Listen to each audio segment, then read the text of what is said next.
চব্বিশের বিধানসভা নির্বাচনকে সামনে রেখে রাজ্যের সাথে প্রতিটি জেলায় তৃণমূলের রথ বদল হয়েছে। সেই সূত্র অনুযায়ী ঘাটাল সাংগঠনিক জেলার অন্তর্গত দাসপুর 2 নম্বর ব্লকের পরিবর্তন করা বেশ কিছু পদ, পুরনো মুখের পরিবর্তে নতুন করে দায়িত্ব নতুনদের। পদ পেয়েছে দীর্ঘদিন দাসপুর 2 নম্বর ব্লক সভাপতির পদ সামলানো সৌমিত্র সিংহ রায়। তাকে নতুন দায়িত্ব দেওয়া হয়েছে ঘাটাল সাংগঠনিক জেলার সহ সভাপতি পদে।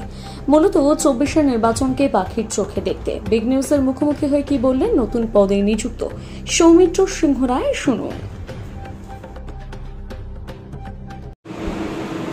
আমি 98 সাল থেকে দল করছি। তৃণমূল ছাত্র পরিষদ করেছি প্রথমে, তারপরে যুব তৃণমূল কংগ্রেসের সারা পশ্চিম মেদিনীপুর জেলায়, অবিভক্ত পশ্চিম মেদিনীপুর জেলায় সব থেকে বেশি দিনের আমি গিয়ে যুব সভাপতি ছিলাম।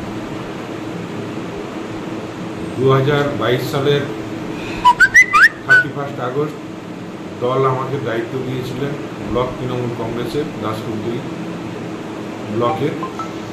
আমি আমার সাধ্যমতো দায়িত্ব পালন করার চেষ্টা করেছি। দল আবার আমাকে দায়িত্ব দিয়েছে ঘাটাল সাংগঠনিক জেলার তৃণমূল কংগ্রেস কমিটির সহসভাপতি হিসেবে। দল যখন যা নির্দেশিকা বা দায়িত্বভার আমাকে দেবেন, আমি অক্ষরে অক্ষরে দলের নির্দেশিকা বা দায়িত্ব পালন করার আমার হার্ট অ্যান্ড সোল আমি চেষ্টা করি, এবং আমার তরফ থেকে দলকে পুষ্ট করার জন্য যা যা ব্যবস্থা গ্রহণ করার আমি সবসময় করি। এর জন্য আমি আমার নেত্রী তথা তৃণমূল কংগ্রেসের সর্বভারতীয় সুপ্রিমো, আমাদের দলের সুপ্রিমো মমতা বন্দ্যোপাধ্যায় এবং আমাদের দলের সেনাপতি সর্বভারতীয় তৃণমূল কংগ্রেসের সাধারণ সম্পাদক সম্মানীয় অভিষেক বন্দ্যোপাধ্যায়কে আমি ধন্যবাদ এবং কৃতজ্ঞতা জ্ঞাপন করছি আমাকে এই দায়িত্ব অর্পণ করেছি।